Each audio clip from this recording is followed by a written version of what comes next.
Weren't you guys just here at the same time yesterday? Yes, we were. But the freeze continues. Or the fight against the freeze continues. Okay, I'm proud to be joined by my colleague, Senator Murray, our ranking member of Forbes, Senator Peters, ranking member of Homeland Security, and Senator Heinrich, ranking member of Energy Committee. So, in one instant, in the blink of an eye, in the dark of night, Donald Trump committed one of the cruelest actions that I have seen the federal government do in a very long time. Cutting off, shutting off billions, maybe trillions of dollars, things that average American families need. Everything was on the line. Our police officers who keep us safe, our firefighters who keep us safe, hospitals, particularly rural hospitals that need their funding to help sick people. Our cities, our schools, from one end of the country to the other, you cut off school funding, property taxes go up. People hate property taxes. And every corner of the country is feeling the wrath of Donald Trump's cruel plan. In fact, I call his plan, it can be described in many bad ways. It is lawless. It is foolish. But it also could be described by the three C's: chaotic, careless, cruel. Every corner of the country is just in panic about what Donald Trump will do. And make no mistake about it, this was not an accident. This was not something said, oh, we need to study a few things. I was asked today by somebody, well, don't they need to study the federal government programs? They can study them, but you don't cut them first and then study them later. That's backwards. That's ridiculous. And Donald Trump's plan, make no mistake about it, is Project 2025 by another name, going to be led by Project 2025's originator and leading opponent, Russell Vought, who's going to be the head of OMB, which has the power to do all of these cruel things. Millions of Americans were left scrambling yesterday to figure out how this would hurt them. From one end of my state to the other, I got calls from so many different people, and I'm sure that's true in every one of our states. Donald Trump, with his cruel policy, has aroused the American people and begun to show them how this administration is not for working families, but for the billionaires, because they want to make these cuts so they can cut taxes on the wealthiest of Americans and the biggest corporations. My office was smothered by an avalanche of calls from New Yorkers, local leaders in every part of my state, furious that the administration would do this with no notice, with no understanding. Again, chaos reigned. I got calls from a whole lot of Republican town supervisors and mayors asking, what about flood prevention? What about sewer construction projects? They had shovel-ready projects to go. Should they send the workers home? Chaos, fear for this reckless and lawless program. To show you how this is affecting all of America, just some of the calls, a few of the calls I got from my state. A food bank, Feedmore in Western New York, fearful that they wouldn't be make deliveries to hungry people should they shutter their operation. Rochester Head Start, they get a check next week should they shut down Head Start. And what will happen to all the families whose kids go to Head Start and who work, can't go to work? I got calls from the Family and Children's Association of Long Island. They treat substance abuse. They get weekly funding payments or bi-weekly. What are they going to do? Tell these people who are in the middle of therapy and need help, go home? Churches United for Fair Housing. They're in the process of building some housing. Do they send the workers home? They don't want to keep them there for weeks. School districts wanting to know should they continue to serve school lunches for the kids next week. Community health centers like Cornerstone Family Health in the Hudson Valley. They started making a plan to triage what services they could provide and what services they couldn't. The Roswell Cancer Center, which has done so much groundbreaking research up there in Buffalo, asking if research would vanish. Should they stop interviewing new scientists who were coming to apply for jobs? This is all awful. How is freezing all these funds going to help families pay for groceries? How is it going to make neighborhoods safer? How is it going to create new jobs? Of course it won't. In fact, it's going to do the opposite. It will only raise costs, threaten communities, kill good-paying jobs. Under Donald Trump's plan, America is less safe, less healthy, and families are on the chopping block. Food inspectors, should they go home? Don't we want our food to be safe? And even small things. I was in Buffalo and Rochester Monday before, talking about the $300 million we all put in the budget to fight avian flu in November. Is that going to be cut? The price of eggs was $2 a year ago. It was $4 in November. It's $5 to $6 in New York right now. It'll go up to $8. That's just one small cut, affecting America's costs on something they're really aggravated about, the high cost of the price of eggs. So, this is just terrible. Now, I know you'll say, well, there's a federal judge on Monday who's going to rule. They put a pause. We know what Trump and Vogt are up to. This is their blueprint. This is what they want to do. And they are going to keep at it. But I want to assure the American people, we are going to keep fighting and fighting and fighting until this cruel, evil program that causes such chaos from one end of America to the other is dead. Patty. Oh, wait, I forgot to mention one thing. Just a little news. Last night I talked to a few of the governors, and tonight we will be on the phone with the governors, with the Democratic governors, not only to get feedback from their states, but to coordinate our response. This response is going to continue for a long period of time, and it's going to be in every corner of America at every level of government. Patty, let me get my papers. Well, thank you, Leader Schumer. While a judge has put this illegal move to freeze federal grants on hold for a very few short days, as Senator Schumer talked about, the threat and the chaos and the panic remains. And let's be clear, Trump's administration's half-hearted steps yesterday to clean up this massive mess they have made just affirms two things.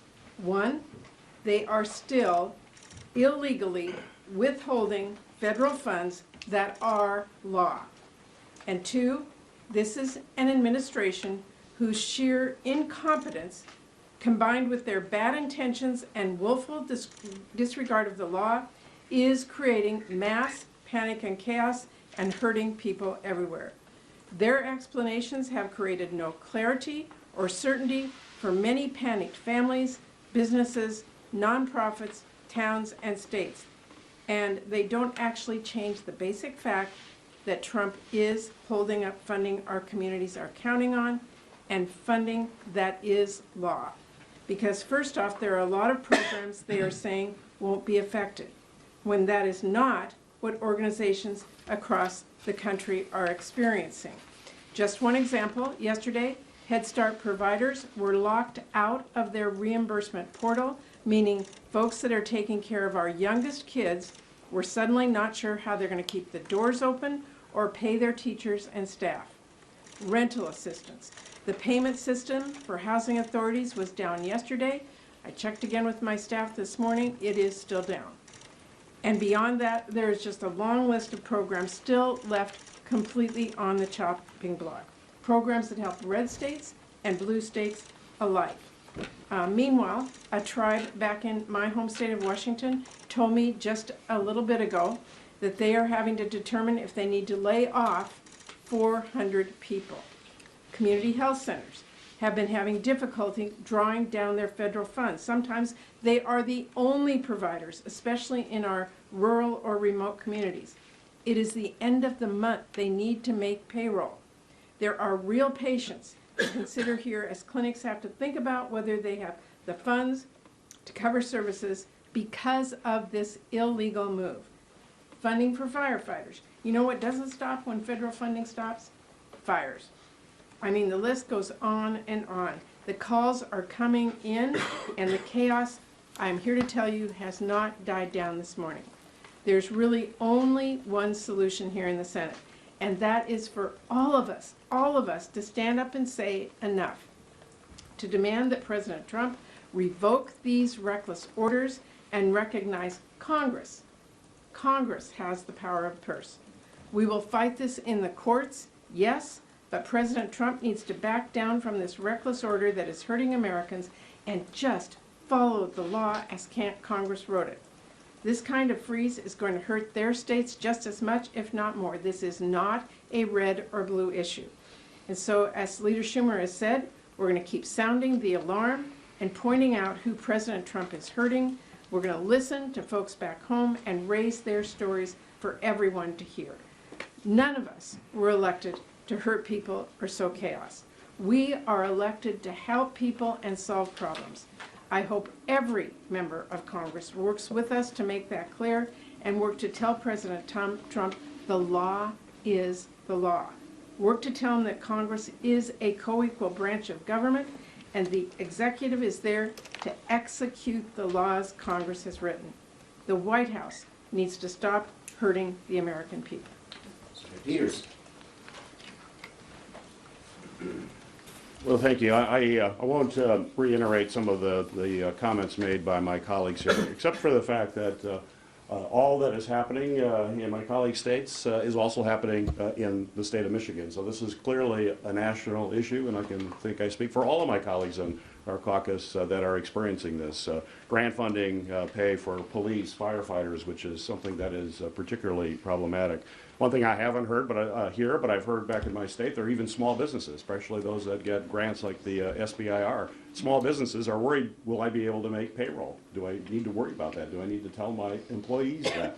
And small businesses, as all of my colleagues believe, are the heart and soul of our economy. It's where the rubber meets the road in terms of our local communities, and they're very fearful about what this could mean for them. Road, bridge construction coming to a halt. And what does that do? It raises the cost as well. Taxpayer money, more taxpayer money will be needed to complete these vital projects because of this chaos being created by President Trump.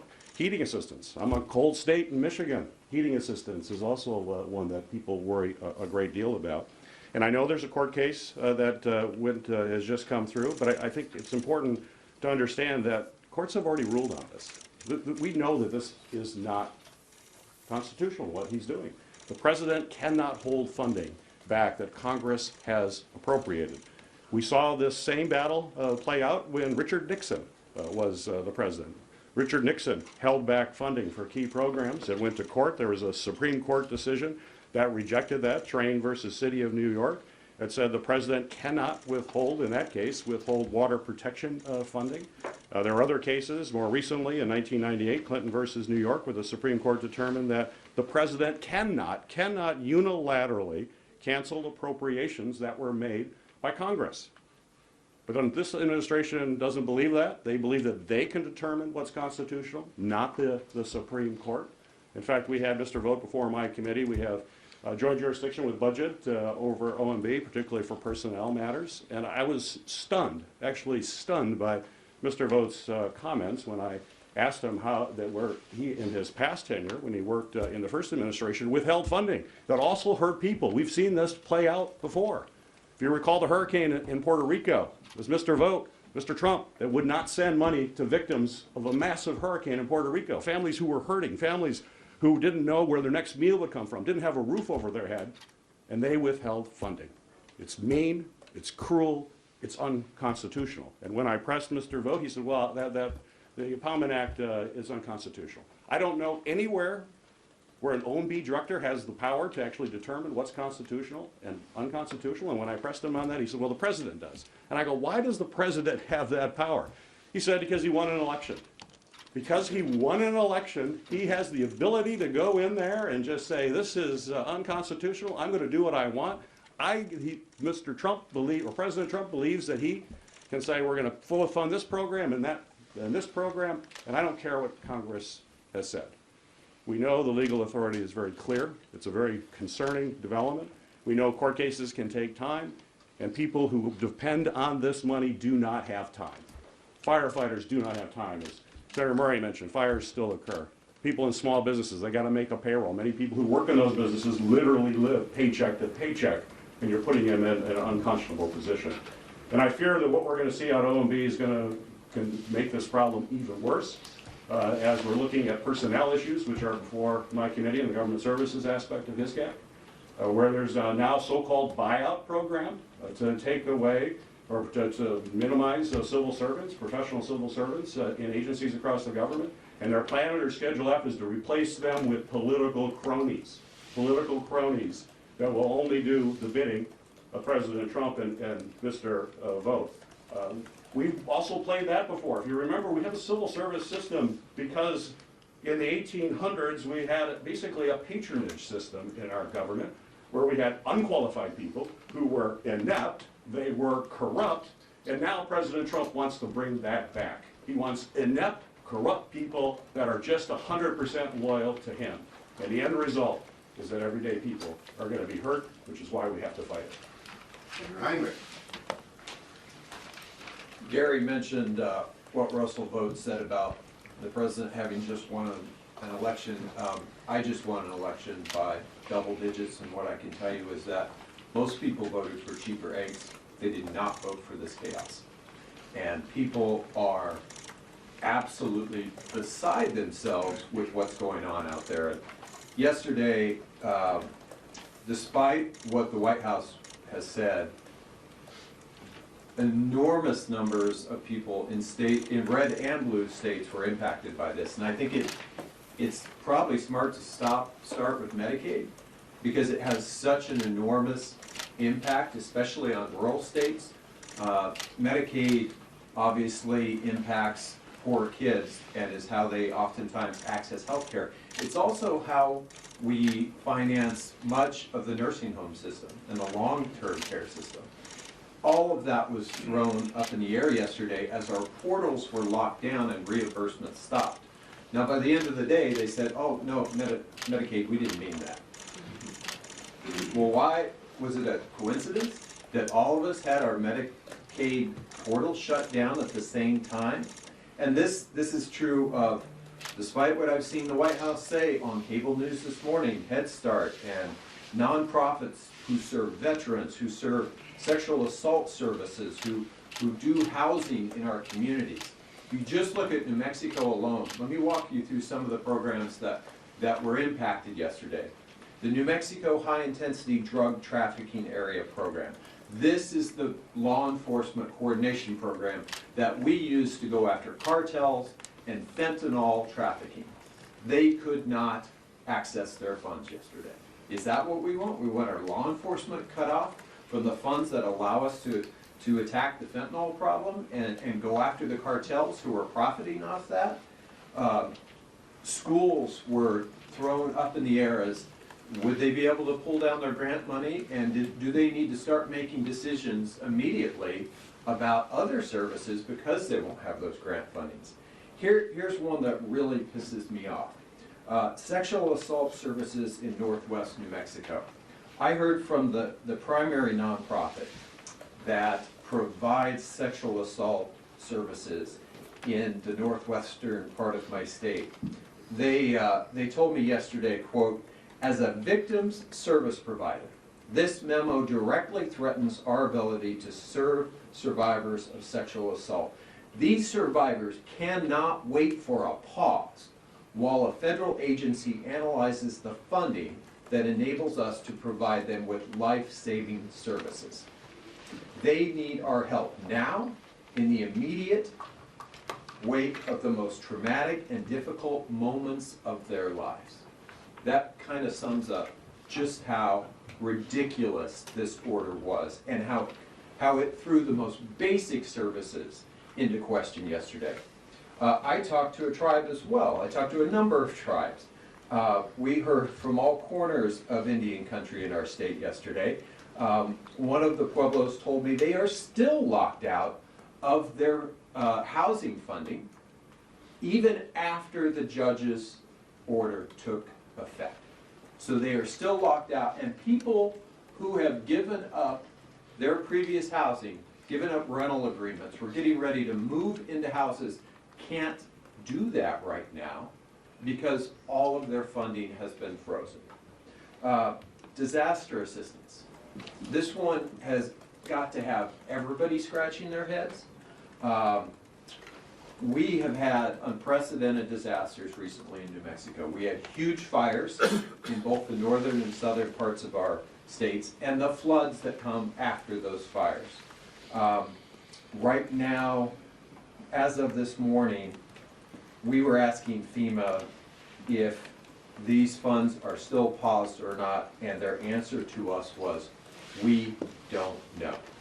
So you're going to tell people who are the victim of these fires, one of which was actually the result of actions of the federal government that impacted these communities, that we're going to hold up your disaster assistance funding until we figure out whether giving you that funding is somehow woke. I mean, this is just ridiculous, folks. So my message to all of you and to the administration is simple. Let's follow the law. Let's get back to democracy, and let's get back to work for the American people who just want to be able to go about their lives without this chaos. Well, thank you, my colleagues. First, I wanted to make two more points. So you've heard, we're hearing from people from every corner of our states. But we are also, I was today on a Zoom with about 50 TV stations in New York. We are urging, I did, and we are all urging our groups to contact particularly their Republican senators and their Republican congressmen and tell them to tell Trump to cut this out. It's causing too much chaos. That's number one. Number two, so Carson has this plan, flood the zone. Throw so much junk against the wall that no one will notice. Well, they sure screwed up with this one because everyone's noticing. What are they noticing? They're noticing health care and housing for seniors and veterans being cut, funding for hospitals and community health centers being cut, Meals on Wheels and food pantry being cut, school meal programs being cut, tax relief for families, veterans in retirement being cut, police and firefighting funding being cut, funding for the HIDA program, which Martin mentioned, and we have the same problem in New York State. Some of our HIDA people are complaining, being cut, disaster relief being cut, small business being cut. This has woken up the American people about what this administration is up to. They tried to flood the zone, this broke right through.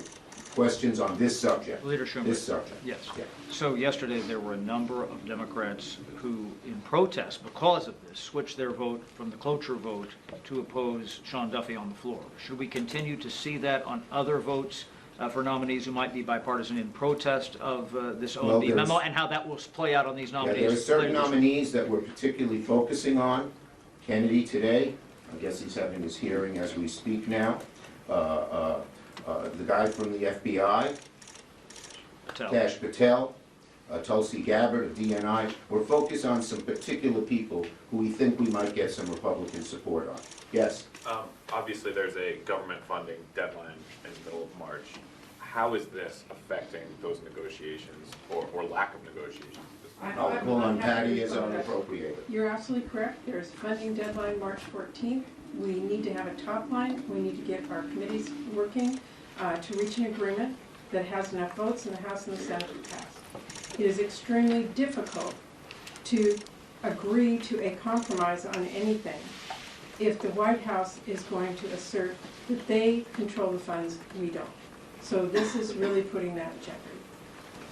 Yes, yes, sir. You talk about these different organizations and people in New York reaching out to you, and you've encouraged them to obviously keep up this effort and to possibly contact the president in any way, shape, or form, but do you realistically think that the president is going to listen to many of these people in upstate New York who are struggling? The roots of democracy are deep. And what we're saying is, go to your local official, your local congressman, your local senator, and have them get to the president. But the roots of democracy are deep. People are aroused. I haven't seen people so aroused in a very, very long time in terms of trying to get this done. So yes, I think democracy will have an effect, and we are going to keep at it. We're going to keep at it legally, we're going to keep at it legislatively, but we're also going to keep at it in terms of the grassroots. But even Thank with this you, everybody. president? Thank you.